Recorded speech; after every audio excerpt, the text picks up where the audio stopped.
What's your best idiot neighbor story? Story 1. I was off sick one day and my roommate came home for lunch and checked the mail. We got a letter with no return address sent to the Rooftop Pot Smokers with our address on it. We knew it was for our next door neighbors since one of them had a chair on the roof and smoked up there. Since it had no actual name and our address on it, I was like, heck yeah, I'm gonna open this and it'll be hilarious. As I'm opening the taped envelope, a little bit of white powder sprinkled onto my lap. My roommate and I looked at each other and were like, what the F? So I got up and took the letter outside to open it. A crap ton of white powder came out of the letter when we took it out of the envelope, so we grabbed a Ziploc bag and some tongs and sealed up the letter. The letter was typed and said random crap like, "To the butthole who likes smoking pot on the roof and yelling at people on the street with kids, you'd better have good insurance because I'll damage your stuff. I'm ex-military and have nothing better to do than watch over you. You peed off the wrong guy, blah, blah, blah, blah." And at the end it said, "By the way, the substance in this envelope is toxic, so you might want to get yourself to a hospital. Who's the mother sucker now?" At that point, we were half laughing, half concerned, so I called the cops just in case. They took it very seriously and sent out everyone. Cops, paramedics, fire trucks, RCMP, my roommate works for them, and the tactical unit, our version of SWAT. The street was closed off, we were quarantined to our garage, and every neighbor who was home at the time came out to take a look. Everyone was told to go back inside and stay put. The tactical team got suited up in hazmat suits and went into our house to test the letter and envelope. We were in the garage for almost 3 hours. The tactical guys came back out and said the substance was found to be non-toxic, but they still had to do some more tests to figure out exactly what it was. At that point, we were taken into the ambulance for a look over and then back to the garage. Turns out the white powder was friggin' pancake mix. My roommate and I, along with the cops and tactical guys, burst out laughing together. We thanked the response team, and they left. The police stayed behind to get our statements and question the next-door neighbors to whom the letter was supposed to be sent. A detective followed up with us a couple of times. Since it was a threat and sent through the mail, it was a serious offense. The letter/envelope was sent off to forensics for testing. Unfortunately, nothing was found, and the case was closed. The people in that house caused some crap the entire time they lived there, noise complaints, trash left everywhere outside, etc., but this incident really takes the cake. Luckily, they have all since moved out.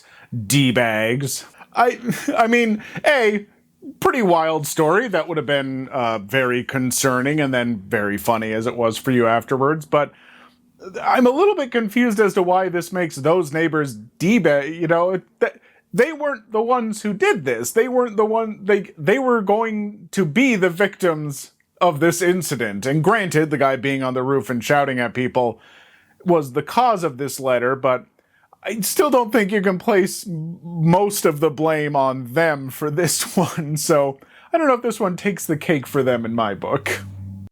Story 2. I had a neighbor on our old street who we're pretty sure was on some serious drugs. When we first moved there, he wanted to invite us to a barbecue, but we declined because we were still busy unpacking and said, maybe another time. A few months later, we hear a woman in distress, and it turns out he was beating his wife in the middle of the street.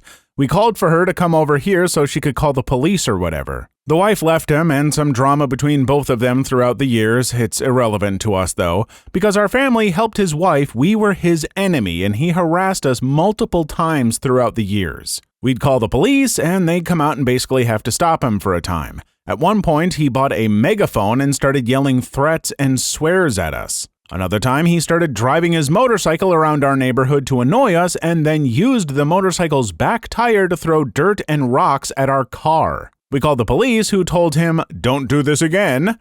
He denied he ever did it in the same breath that he said he did because my mom is evil. A few years later, I go to get the mail and I hear him talking to his 1 to 2 year old child, basically telling the child, "The woman over there is evil, never trust her," referring to my mom. I tell my mom, and she's thinking, oh boy, what's he up to now?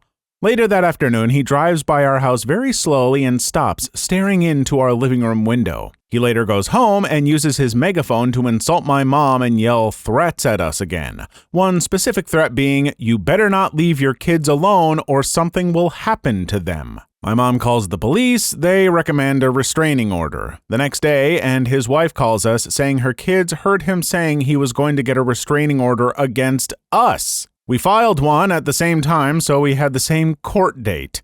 He told the court that my mom had been training me and my siblings and an unnamed teenaged boy to climb his fence and go into his tree at night to harass him, and one night he caught us and we all ran back into our house at my mom's orders. Apparently, we only harassed him when his kids were at his ex-wife's.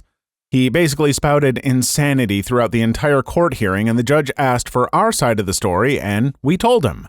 The judge asked if our neighbor was taking any meds, and he told the judge, yes, I was taking antipsychotics, but I stopped them. The judge then told him that my family would never bother him again and granted us our restraining order. Dude was completely insane. I worry about how those kids of his turned out.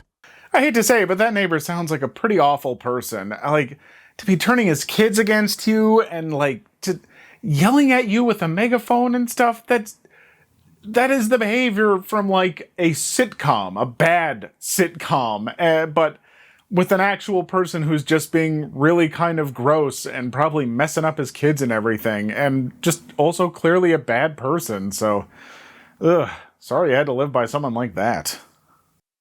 Story 3. I had a neighbor with a drag racing car. At the time, we didn't have AC. Like clockwork, at dinner time, he would start the car and revved it so loud my windows rattled. If we had any windows open because it was summer, we wouldn't be able to have dinner conversation. One day, I'd had enough. I walked to the fence and got his attention and politely asked if he could maybe not rev the car at dinner time. I said I was cool with it otherwise. His answer was, frick you. Frick me?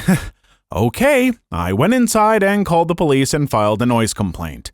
They came out, heard it live, and wrote him up. He fought it in court, so I had to go. Judge asked me what happened. I told the story above. She asked him and his wife if it was true. They said yes. Boom, $1,000 fine. Judge told me to call the police if it continued. To be clear, I wasn't wasting 911 time. I was calling the non-emergency ordinance enforcement number. All Dumbbutt had to do was avoid 1 hour a day and we'd have been fine. I never called again because he didn't rev during dinner. One day, his common-law wife gets in my face about calling again. I told her I didn't, but she wouldn't believe me. He got hit with a second $1,000 fine. Turns out it was the neighbor 2 houses away who was a migraine sufferer and had similarly tried the neighborly approach first. They're lucky they just got a fine from the other neighbor. As a fellow migraine sufferer, when my mind isn't functioning on all cylinders, I'd probably have taken a bat to the car. Story 4. I have crazy neighbors. They are actually very nice as neighbors go, but the family is totally dysfunctional. They have 2 grown-up daughters living there along with their teenage daughters and their boyfriends. One has a kid. There are roughly 10 people living there ranging from 5 to 70. They keep the yard mowed and keep to themselves mostly, but they are bat crap insane. I like them actually for 2 reasons. First, they are notorious and crazy around our town, so everyone leaves them alone, so there is little crime around us. Second, they are entertainment. One morning my aunt was visiting. We're on the front porch and I'm telling her about all the neighbors. I was telling her a story about how one of the younger granddaughters gets in a fight with her boyfriend at 2 a.m. on a Tuesday night. They're screaming at each other, walking up and down the street, explaining that something like that happens once a week. Like clockwork, one of the daughters comes out screaming back at someone and gets in her car. Her daughter comes out and tries to stop her from backing out. She grabs a shovel from the back of the truck and starts hitting the front windshield of the car, stuttering it. They call the cops. Meanwhile, the granddaughter with the shovel calls her bio dad who lives down the road. He picks his daughter up. 2 minutes later, the cops show up, but she's gone. I have hundreds like this. Your front lawn is like an episode of Dr. Phil or Maury Povich. I almost envy you. See, I was going to say this sounds kind of like that show that I haven't seen all of it. I've only seen little bits when my partner's watching. No, what's the name? William H. Macy. He's there, but it was based on a British show, I think. Shameless. It sounded like Shameless to me. Probably isn't anything like that because I don't know much about the show, but maybe? Story 5. I had a problem with a neighbor who drove over my lawn with his ATVs and damaged the grass and shrubs. He said he'd pay for the damage, but that never happened, and he kept doing it. So I put my huge trailer across their tracks to block their path. They went around it. I put up 2 other barriers that they also drove around. So I found this huge branch that had fallen in the woods between our properties and dragged it across to cover the 3rd path they were making across my yard. But the branch got caught on a cable. What's a cable doing over the lawn instead of properly buried? So I called the cable company to have it buried. They said I was the only registered client on that box and to disconnect it. So I did. After the weekend, my neighbor came by going total ape crap at me for disconnecting his cable. He yelled he was going to call the cops on me. So I left. I got a call from the cops. Cops asked if I disconnected the cable because of the ATV issue. Interesting. I wasn't even going to mention the ATV issue, but my neighbor already did. So, long story short, the neighbor got a warning ticket for trespassing and admitted to stealing cable. I took an offer on my house that very day and moved. That guy is a friggin' dumbbutt, calling the cops for the crime he committed. I wonder how many times this happens. Honestly, it sounds like you had a lot more patience than I would have. I would have started leaving lawn darts out and everything to pop their tires and screw them over in that way. Nothing that would get them hurt, but I would have been like, no, if you're going to drive through my lawn, I'm going to ruin your things. 'Cause what absolute jerks and what idiots. Story 6. When I was a kid, we had this guy living next door who seemed like a nice guy. This is the mid-90s, and he had a neon business, so he was doing pretty well for himself. Then he got together with a crackhead, and his house slowly started going to crap. Literally. At one point, his septic system went up, and since they were smoking every dime he made, he decided that he was just going to make a cesspit. We live on the East Coast in the Mid-Atlantic. It gets hot and humid come July. Thanks to this guy, our entire neighborhood smelled like a spot-a-pot at Midsummer Festival for about 3 months. Fast forward to January, nice and snowy, we come home to our house being broken into. A computer is gone, the TV is gone, a bunch of movies and meds are gone. Cops show up and they start dusting and looking around. They go outside and lo and behold, there are tracks going from our side door back to the neighbor's house. Of course, they deny everything and are at least smart enough not to keep the stuff around after we get home. They were not smart enough to use different names. They pawned everything, though. Needless to say, we had new neighbors within a few months of this incident. Story 7. A neighbor messed up when building a home and put his entire home well within my property, large piece of land with 2 huge clearings connected by 2 roads but separated by a large isthmus of trees. I didn't notice because I had taken an 8-month vacation right after he started building. Huge property. I didn't go around and inspect it often. So I got a real estate lawyer and surveyors to confirm it was on my property. I was going to sell him that clearing for a good price until I went to talk to him, and he was the biggest butthole I had ever met. He essentially told me that he's going to sue me for leading him on despite the fact that I did not know him nor have I met him before that day. His wife flipped my girlfriend and I as we were pulling out of their driveway. 4 months later, I filed a lawsuit saying he must destroy the property or turn it over to me immediately. It would have cost him more to demolish it and return the site to original condition, so he signed the house over to me. He was still out for construction costs. I was living in a single house with my girlfriend, then I had a brand new 2,600 square foot house with all the hookups for water, electric, and cable for free. Got the land for next to nothing, sold it for almost 50 times the value. I feel like this is better than winning the lottery.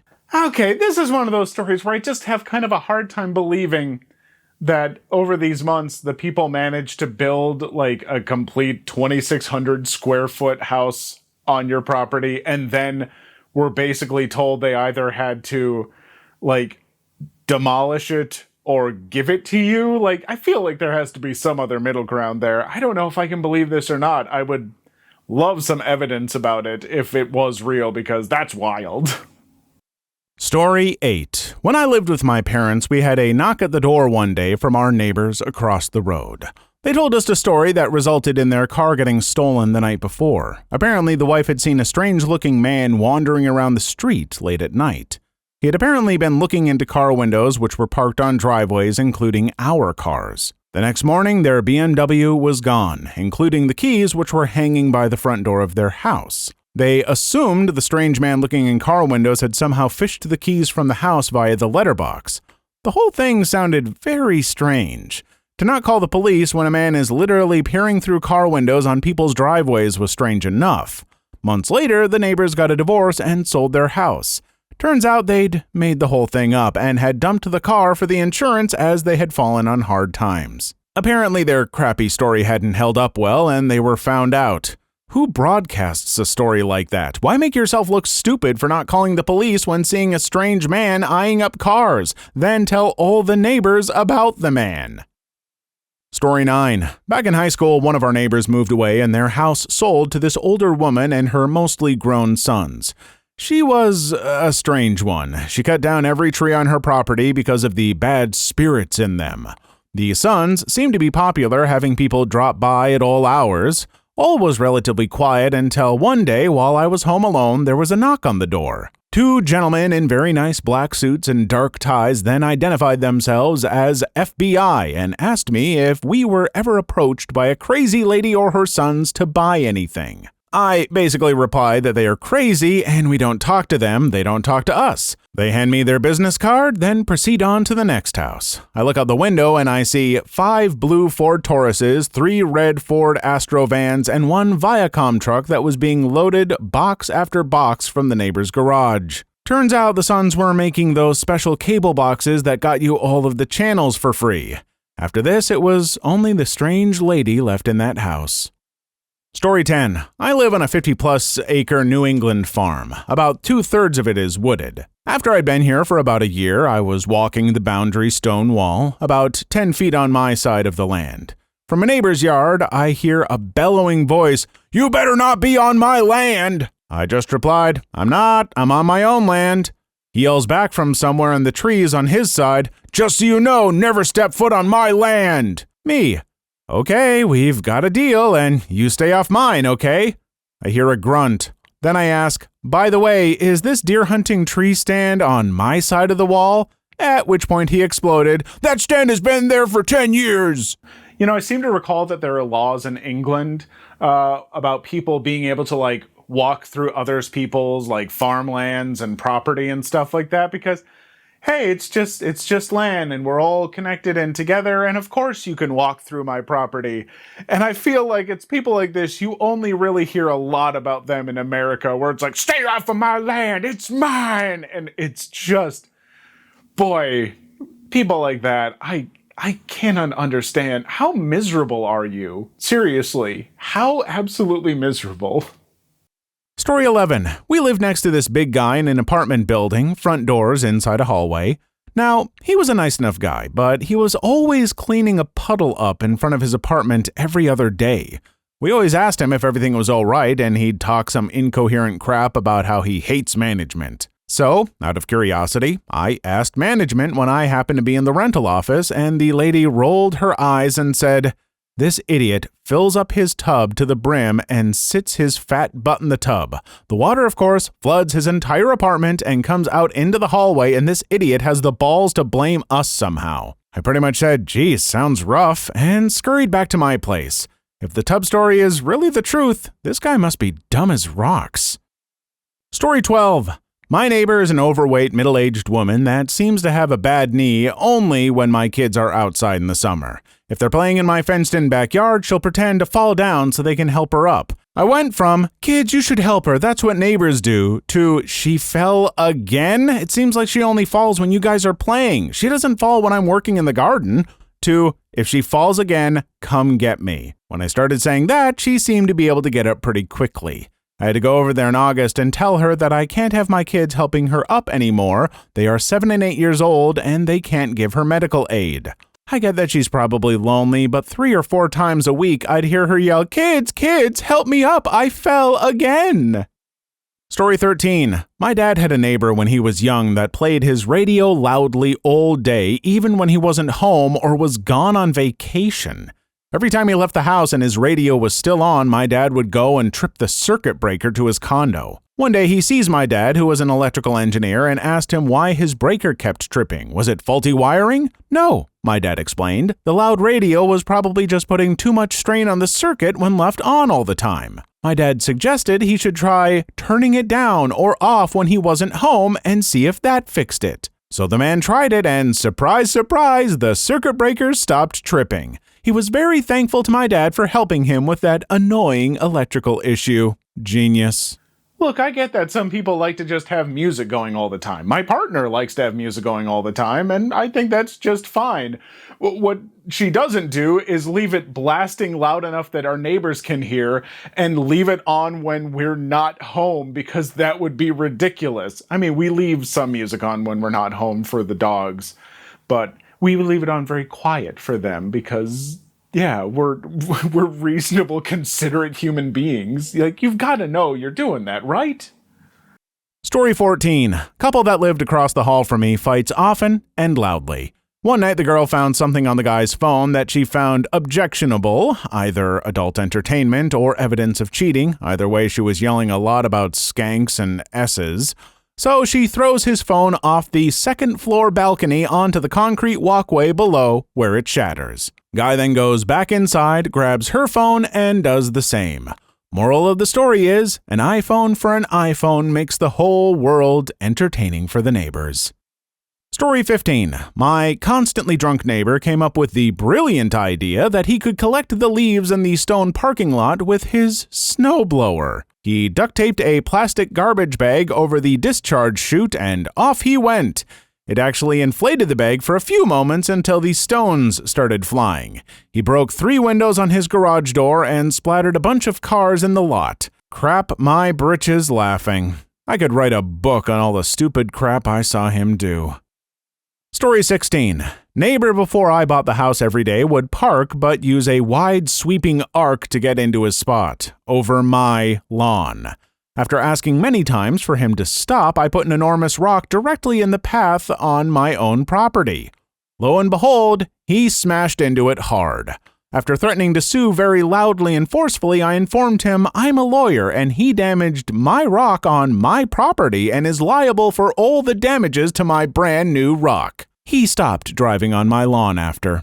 Okay, seriously, screw all the people who take those just obscenely wide turns, like they're going to turn onto a road and almost clip the other cars, because they're taking 100 feet to take a 90-degree turn. That's not how you turn, people. If you turn like that, you're being kind of a dingus, so don't do that. But especially don't do it over someone's lawn, and when they ask you to, get all huffy about it. God, why can't people just be decent? Story 17. My upstairs neighbors moo at each other, very loudly. I used to live in the country and it sounds exactly like a cow, and me and my roommate have no idea why they do it. Nobody believes us until they come over and hear it for themselves. We moo back at them sometimes now if they get too loud, and they usually stop for a while. They're just weird people, though. I love that you moo back. Story 18. I watched my across-the-street neighbor cut his 3/4-acre lawn entirely with an electric weed whacker because he didn't have time to drive a mile to get gas for his lawnmower. I kid you not, this one dude in my neighborhood let his grass get so tall that he couldn't use a lawnmower on it. Was driving one day and saw the sucker with a weed whacker going at grass taller than him. Please leave your story in the comments. I would love to make a video on them in the future. Also, don't forget to like and subscribe.